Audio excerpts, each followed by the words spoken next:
زلف میں کنگھیاں کیا کرتے تھے، وہ تھے حضرت ثعلبہ رضی اللہ تعالی عنہ۔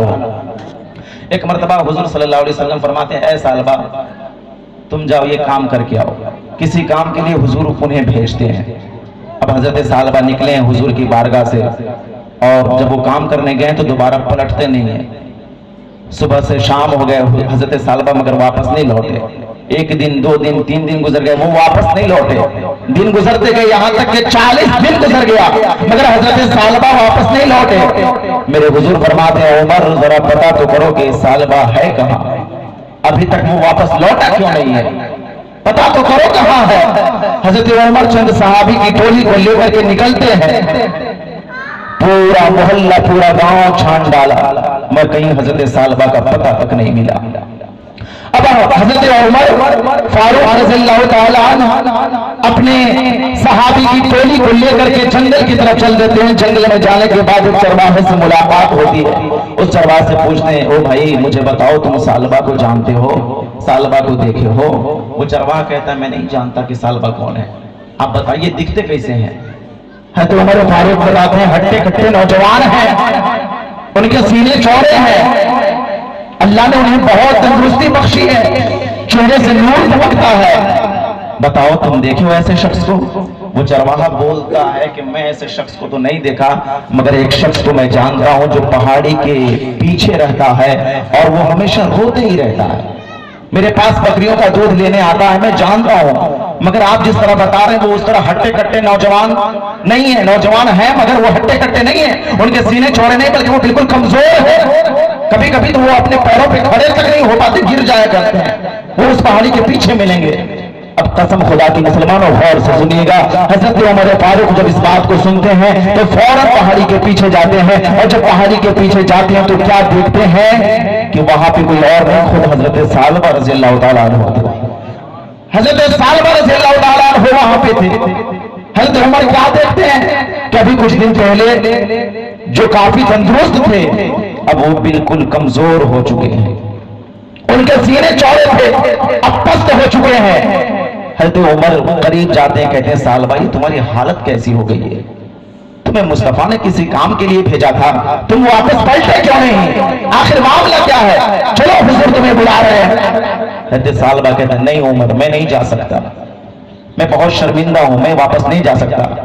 حضرت عمر فرماتے ہیں کہ اللہ کے رسول کا حکم ہے، صحیح سے چلتے ہو تو ٹھیک ہے ورنہ کاندھے پہ اٹھا کر کے تمہیں لے کر جاؤں گا۔ کہیے نا سبحان اللہ، کاندھے پر اٹھا کر کے لے جاؤں گا، صحیح سے چلتے ہو تو چلو ورنہ کاندھے پر اٹھا کر کے لے جاؤں گا۔ حضرت ثعلبہ رضی اللہ تعالیٰ عنہ آئے ہیں اور حضرت عمر فاروق مسجد نبوی میں انہیں لے کر کے آئے ہیں۔ حضور نبی پاک صلی اللہ علیہ وسلم اس وقت نماز پڑھا رہے تھے۔ حضرت ثعلبہ کو جب اتارا گیا ہے، حضرت ثعلبہ اترنے کے بعد ان کے پیروں میں اتنی طاقت نہیں تھی کہ وہ اپنے پیروں کے سہارے کھڑے رہ سکتے تھے۔ حضرت ثعلبہ رضی اللہ تعالیٰ عنہ وہیں پہ چٹائی پہ لیٹ جاتے ہیں۔ حضرت عمر فاروق آگے بڑھ کر کے جماعت میں شامل ہوتے ہیں۔ جب نماز مکمل کی گئی، جب حضور صلی اللہ علیہ وسلم سلام پھیرتے ہیں، حضرت عمر فاروق کو دیکھتے ہیں کہ حضرت عمر فاروق جماعت میں شامل ہے۔ اللہ کے نبی فرماتے ہیں اے عمر میرے ثعلبہ کا کچھ پتا چلا ہے، میرے ثعلبہ کو لے کر آئے ہو کہ نہیں؟ حضرت عمر فاروق بتاتے ہیں یا رسول اللہ میں آپ کے ثعلبہ کو لے کر کے آ گیا ہوں، وہ دیکھیے آنگن میں لیٹا ہوا ہے، وہ دیکھیے آنگن میں پڑا ہوا ہے۔ میرے حضور جو ہی اتنی بات سنتے ہیں، حضرت عمر فاروق کی بات کو سننے کے بعد اللہ کے نبی صلی اللہ علیہ وسلم دوڑے دوڑے آئے ہیں مسجد نبوی کے آنگن میں اور حضرت ثعلبہ کے سر کو اٹھا کر کے اپنے گود میں تھامتے ہیں۔ اپنے گود میں تھامنے کے بعد حضرت ثعلبہ سے پوچھتے ہیں اے میرے ثعلبہ میرے عشق میں کیا کمی رہ گئی تھی کہ تمہیں میں نے کام کے لیے بھیجا، دوبارہ تم پلٹ کر نہیں آئے؟ آخر معاملہ کیا ہے؟ دوبارہ تم پلٹ کر کیوں نہیں آئے؟ اب ذرا غور سے سننا پیارے، اس لیے کہ آج آپ گناہ تو کرتے ہیں مگر آپ کو احساس سے گناہ تک نہیں ہے۔ احساس سے گناہ کرنے والے کا مرتبہ کتنا بڑھا دیا جاتا ہے، آپ غور سے سنیے گا۔ حضرت ثعلبہ فرماتے ہیں یا رسول اللہ میں شرمندہ تھا، میں آپ کے پاس آتا تو کس سے آتا؟ حضرت ثعلبہ رضی اللہ تعالیٰ عنہ اس وقت اپنی آنکھوں کو بند کیے ہوئے تھے۔ اللہ کے نبی فرماتے ہیں اے ثعلبہ اپنی آنکھوں کو کھولو تو صحیح۔ حضرت ثعلبہ فرماتے ہیں یا رسول اللہ اب یہ آنکھیں آپ کو دیکھنے کے قابل نہیں ہے۔ اللہ کے نبی فرماتے ہیں اے ثعلبہ صحیح صحیح بتاؤ آخر معاملہ کیا ہے، آخر بات کیا ہے، تم اپنی آنکھیں کھول نہیں رہے ہو؟ حضرت ثعلبہ فرماتے ہیں یا رسول اللہ جب آپ مجھے کام دیے تو اس کام کو کرنے کے ارادے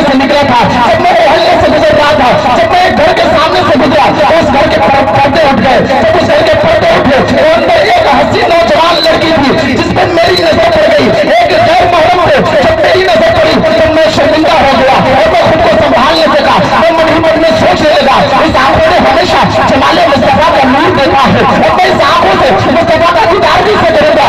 اس آنکھوں نے غیر محرم پہ نظر ڈال دی ہے اور اس آنکھ سے میں مصطفیٰ کا دیدار کیسے کروں گا. اے مصطفیٰ, مجھے بہت شرمندگی محسوس ہو رہی تھی, اس لیے میں دوبارہ آپ کے پاس چل کر واپس نہیں آیا. اللہ کے نبی سے حضرت صاحبہ ابھی اتنی بات کر ہی رہے تھے کہ جناب جبریل آ جاتے ہیں اور جناب جبریل آنے کے بعد کہتے ہیں اے مصطفیٰ اپنے صاحبہ سے کہہ دیجیے کہ اس کے شرمندگی کو رب نے اتنا پسند کیا ہے, اتنا پسند کیا ہے کہ اللہ نے اس کے گناہوں کو معاف کر کے اللہ نے اسے جنتی بندوں میں شمار کر دیا ہے.